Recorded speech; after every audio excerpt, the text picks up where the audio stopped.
Assalamualaikum warahmatullahi wabarakatuh. Hari ini saya bakal ngajak untuk ngerasain perbedaan sedikit ya antara Jimny 3 pintu dan 5 pintu. Ya, karena di IMS dihadirkan sebuah track light off-road ya bisa dibilang, yang mana bisa menggambarkan dari kedua mobil ini.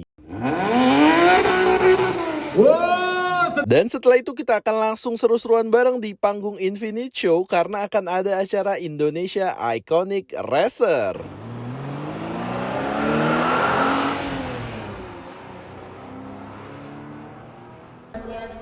Nah, ini taxi ride ya sistemnya ya.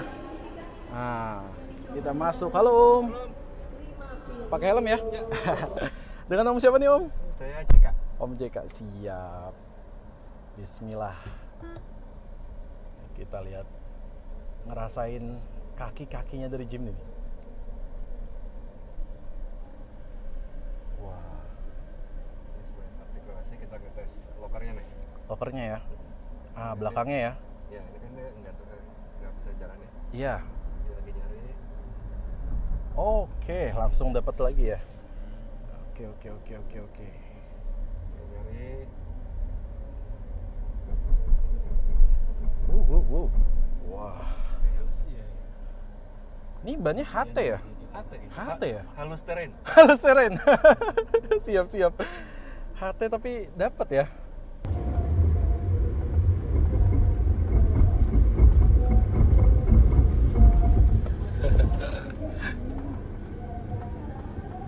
Dan gue lebih tertarik ini daripada semua mobil-mobil yang lo tunjukin tadi.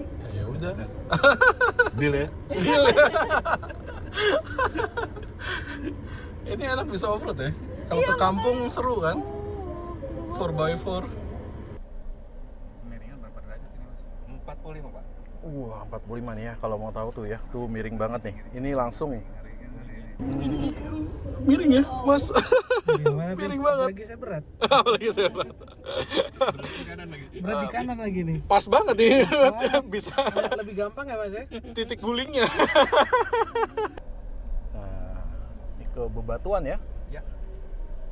Kita coba bantingannya. Oke. Selama 3 hari teruji kok. 2 tahun. Ini maksimum passenger berapa kilo ini? Apa ya kemarin? Kemarin isi pernah belakang 200, depan 150-an mungkin. 150. Masih aman-aman aja. Tenaga aman ya? Kan ini bobotnya juga nambah ya dari yang 3 pintu. Iya, nambahnya 100 kiloan. 100 kiloan, 110. Yang di belakangnya udah 200 kilo soalnya. Yang belakang 200 kilo. Kalau yang kemarin juga ngaku tuh, ini di belakang bebannya 200 kilo ya kata. Pas lihat belakang, waduh. Nanti coba deh kalau yang 3 pintu harusnya lebih keras ya. Nyobain Iya, 3 pintu. Karena dia lebih enteng 100 kiloan Om. Iya. Kalau lincah yang itu Om. Lincah itu tuh. Kalau ini kalau di belokan agak bodoh dia. Wah, ini tanjakannya nih. Turunannya yang agak curam ya. Turunannya 45 derajat. Kalau ini tanjakannya berapa Om nih? Landai kayaknya. Tanjakannya 35. Ada 2 step soalnya. Iya. Yang juga pendek ya. Iya. Wah. Kita mau crawling masih oke. Mau kita gas juga oke. Oke. Modenya apa nih Mas? For low, shifter tetap gede. Oh. Mode sport atau Enggak ada, dia enggak ada. Yang penting di low aja ya gearnya ya. Brake assist-nya hidup. Saya lepas rem, Lepas masih kakinya. tahan. Oke, nggak gerak mobilnya. 200. Saya depan 93 nih Om. Tambah 78 lah. Wah, jadi hampir 400 ya ini ya. Wah, ini sih 45 ya. Lumayan curam. Kita sambil nunggu tuh ngantri yang warna ivory-nya ada. Ini yang merah ini nggak ada yang di 3 pintu ya? Nggak ada. Ini Hanya warna 4 pintu baru. ya? Tapi Iya. di yang 5 pintu, Hmm? birunya hilang. Oh iya, benar-benar birunya hilang. Metallicnya hilang ya. Yang kayak punya Om Ridwan ya. Ridwan Hanif tuh hilang. Tuh, kalau mulai tuh mobil Zenny AD itu kelihatan dari sini. Tinggi ya. Kita lihat suasananya. Wah. Cuma nyaman jadi nyaman. Cuman di jalanan lebih pede ini ya buat cewek ya Bu ya. Aku lagian kalau di dalam kota aku udah males bawa mobil. Terus semuanya ke hutan doang gitu maksudnya. Jeng. Jadi daripada beli mobil yang ya kan tiap weekend bisa jalan.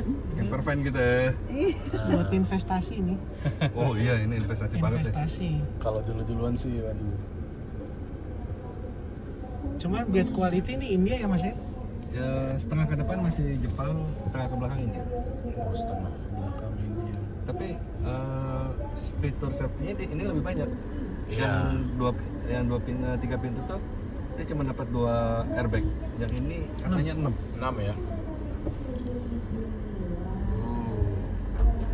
Kita melihat langit sedikit. Oh, seru banget. Kan langit.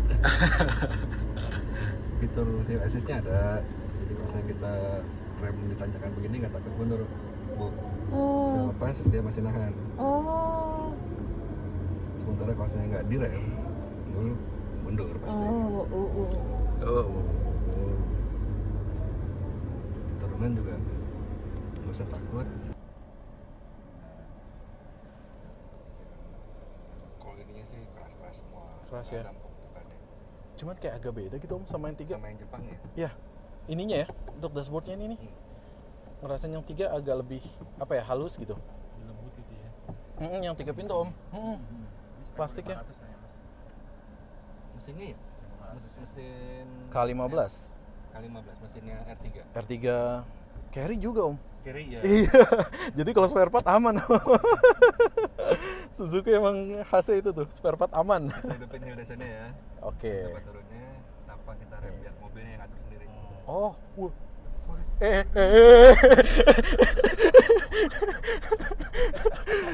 yang panik yang di sebelah. Oh gitu. Di belakang sih berasa tinggi. Bahasa ini roller coaster. Wahana. Wahana. Wahana Jimny. Wahana Jimny nih. Oke. Silakan berpindah ke yang short kasih. Iya, siap. Thank you Om. Wow, sedikit aksi show dari Mr. Tommy Hadi dari Gaspol Racing Team. Selamat sore kepada seluruh para peserta ataupun juga seluruh para pengunjung Indonesia International Motor Show 2024. Kami ucapkan selamat datang. Di mana tadi untuk 2 kali touring sudah kita lakukan, 2 kali parade sudah kita lakukan. Mulai dilihat dari usia 12 tahunnya. Dengan prestasi-prestasi terbaiknya juga. Momen paling ikonik di balap itu bisa bergabung dengan tim Honda Racing Indonesia. Itu sebuah kebanggaan buat saya. Alhamdulillah dipercaya ini tahun keempat saya di tim Honda. Alhamdulillah juga udah 3 kali juara nasional buat Honda Racing. Itu udah suatu kepuasan buat saya. Semoga bisa lebih jauh lagi. Inilah dia andalan daripada Haji Putra Rizky Bustaman, Skoda Fabia Evo. Kalau paling ikonik itu sebenarnya di ajang Speed Off-Road itu di tahun 2019. Itu tahun saya tahun ketiga saya balap di Speed Off-Road. Jadi singkat cerita, waktu itu Speed Off-Road diadakan 3 seri. Di seri pertama itu seharusnya saya sudah posisi 1 sampai SS3. Tapi karena ada kesalahan timing, akhirnya kita coba protes dan akhirnya protes kita diterima. Akhirnya kita tetap juara 1 di saat itu. Seri kedua pindah ke Muara Bungo, udah leading sekitar 19 detik. Ternyata saya melintir di SS3 sampai akhirnya saya kalah jadi posisi kedua. Di saat itu poin saya sama Glenn sama persis poinnya. Final di Muara Bungo lagi sampai SS1, SS2 saya leading 9 detik dari Glenn. Tiba-tiba di hari Minggunya karena pengalaman saya itu dikit di track becek, ternyata hujan deras di SS3-nya. Itu mikir banget tuh, aduh ini gimana ini, sedangkan kita lagi perebutan juara nasional. Itu posisi saya sama Glenn Glenn di jack stand, saya di jack stand. Jadi kita lihat-lihatan loh, pakai ban yang mana ya? Gitu. Saya pasang, Glenn pasang, start lah. Nah ternyata di SS3 itu saya dibayar 9 sama Glenn. Sampai akhirnya saya hanya unggul 0,2 detik sampai SS4. Di SS4 itulah penentuan hidup dan matinya. Saya start berdua sama Glenn. Di saat itu sebelum start saya cuman bilang sama navigator, Bang Kiki, kan namanya Kiki, Bang Kiki, kalau memang Tuhan mengizinkan kita saat ini untuk jadi juara nasional, insya Allah ada aja jalannya. Yang penting kita berusaha semaksimal mungkin, kita serahkan semuanya kepada yang di atas. Start, itu posisinya rapat, sampai lap kedua rapat, dan begitu finish, saya unggul hanya seujung kap mesin. Jadi saya menang total dari Glenn itu hanya 0,1 detik, dan saya menjadi juara nasional di saat itu, tahun 2019. Wow, kita berikan tepuk tangan dulu dong. Inilah dia, hadirin sekalian, Felicia Ivana, peslalom wanita kita. Haryono, saya selaku direktur dari PT Sarana Muda Nusantara dan selaku dari owner dari U23 Academy. Mungkin bagi saya kalau yang paling ikonik itu ketika tahun 2023 tahun lalu, saya kan ngikutin Kejurnas Slalom. Di tahun itu juga kebetulan saya juga mengadakan Kejurnas Slalom U23. Jadi di tahun yang sama saya terjun di dunia balap, tapi saat yang sama saya juga mengadakan event Slalom U23. Dan yang paling ikonik mungkin di seri kedua Slalom 2023 di Sidoarjo. Ceritanya saya udah posisi kesatuan kita dan ke-7 pemula di hit 1. Ketika hit 2 saya start, saya udah start dengan sepenuh hati. Ketika di circle terakhir, benar-benar circle terakhir sebelum finish, as roda saya putus, jadi saya dinyatakan DNF, did not finish. Gitu, jadi gagal meraih kesempatan itu. Itu sih paling. Tapi kamu tidak akan menyerah kan? Akan terus dong? Saya akan terus mencoba supaya bisa dapat juara 1 nasional wanita. Nice one. Inilah dia, Farah Fadil.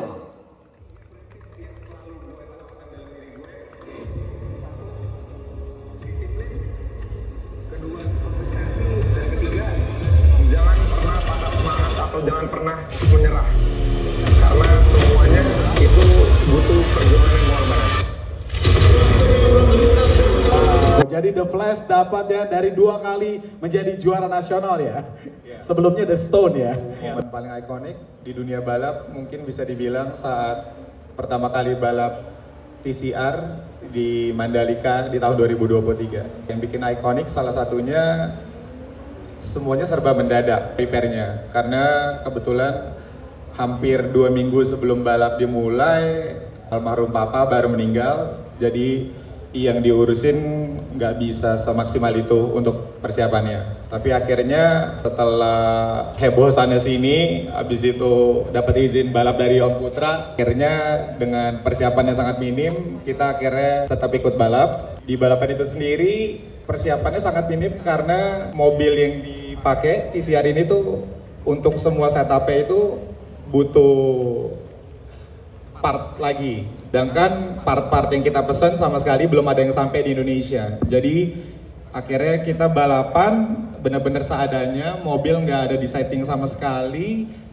Alat spuring pun kita minjam dari tim BRM, Om Glenn. Terima kasih untuk Om Glenn dan semua keluarga BRM Motorsport. Akhirnya momennya dibuktikan saat balap. Dari QTT itu sebenarnya kan kita ada sesi latihan dari sebelum mulai balap ataupun latihan resmi. Itu di latihannya sendiri kita masih ketinggalan kurang lebih 6 detik. Tapi gimana caranya mikir supaya spare part yang belum terkumpul itu nggak bisa dijadiin alasan untuk bisa tetap ke depan. Akhirnya kita coba lagi, pas di latihan resmi sudah mulai bagus waktunya. Dan akhirnya pas di qualifying kita berhasil dapat pole position yang hanya membedakan 0,010 dari pembalap nomor 2. Akhirnya setelah semuanya selesai di QTT, saat race day lumayan deg-degan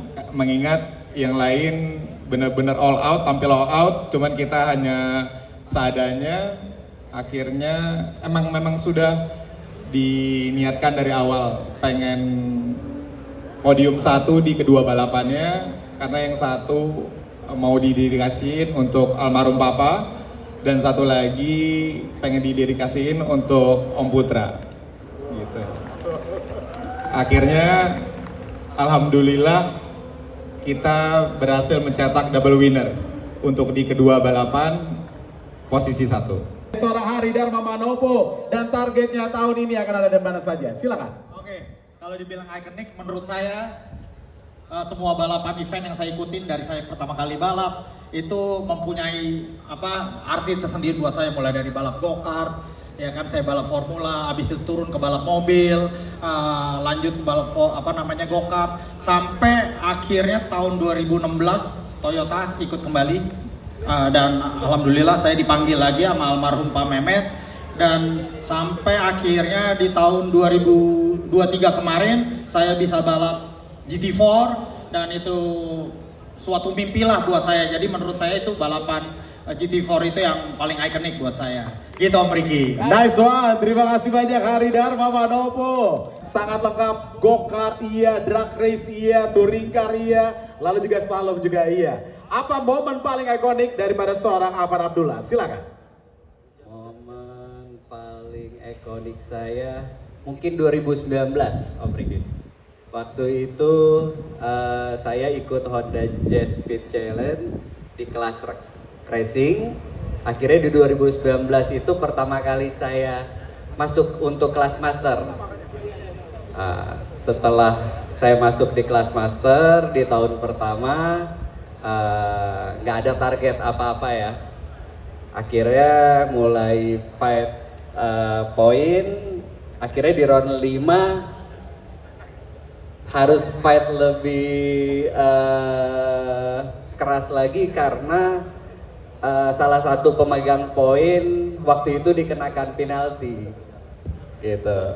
Akhirnya fight sampai round 6, round 7. Alhamdulillah di tahun pertama master bisa juara umum. Itu dia aja sih Om Riki. Momen ikonik apa yang dipunyai oleh seorang Budianto, dan tahun ini apakah akan kembali lagi hadir di Porsche Sprint Challenge Indonesia? Silakan. Oke, selamat sore semuanya. Perkenalkan, nama saya Budianto. Jadi tadi kalau nanyain momentumnya, sebenarnya yang paling bersejarah adalah kemarin ya, begitu balapan Porsche. Karena ini kan mimpi dari saya dari zaman dulu, cuma baru kesampaiannya sekarang. Jadi dan kemarin itu yang jadi bersejarah itu adalah di event pertama saya gagal ikut karena mobil ada kendala. Terus juga di seri kedua mobilnya juga belum siap juga, dan di seri ketiga itu mobilnya baru datang 3 hari sebelum event. Dan abis itu juga ada kejadian unik yang dimana saya akhirnya nabrak tembok. Terus kita prepare 1 hari, besoknya selesai. Akhirnya kita berusaha maksimal, dan nggak nyangka juga, saya tuh nggak pernah bernyangka bisa finish overall ketiga, karena biasanya overall semuanya pembalap pro. Dan akhirnya biarpun saya kena penalti, saya kemarin sempat di posisi 3, dan di kelas saya juara 1 gitu ya. Dan mungkin tadi kalau ada pertanyaan Bro Riki, apakah saya akan berlanjut di Porsche? Sepertinya untuk tahun ini saya akan absen di Porsche Indonesia, karena saya rencana balap di luar di TCR Asia, dan mungkin ada balapan di luar juga untuk GT3 gitu, untuk endurance gitu. Terima kasih. Selamat sore Om Tommy, apa kabar? Selamat sore Om Riki, kabar baik alhamdulillah. Langsung saja kali ini kita akan mendengar momen ikoniknya seorang Tommy Hadi selama balapan, baik di aspal dan juga di lintasan tanah. Silakan. Ya, kebetulan kalau ikoniknya benar kata Wanda, Mas. Tiap balapan tuh ada ikoniknya. Dari mulai balapan touring, speed off-road, rally, semuanya ada ininya. Cuman yang paling berkesan itu waktu one make race-nya Mercy. Itu kebetulan kalinya hadiahnya mobil tuh C36 dan saya bersaing sama Pak Om Doni Ukon. Itu cuma beda 1 poin karena dia di belakang nempel ketat dan saya selalu kadang-kadang agak grogi kalau tempel. Light braking dia lewat, ya kebetulan jadi dia menang. Kira-kira itu aja yang paling ini ya, ikonik. Kalau yang lainnya pasti tiap balapan ada momen ikoniknya, sampai kayak terakhir yang di Medan, sampai yang spin Bali di Bali kemarin juga.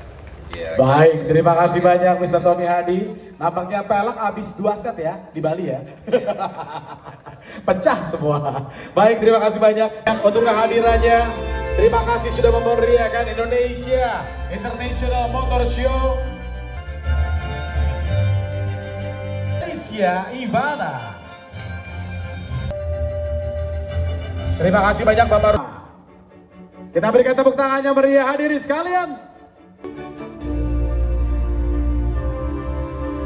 Racing Team Budianto. Di Gaspol Ojo Kendor. Dan Bapak Rumpoko Hadi kembali lagi boleh hadir Pak.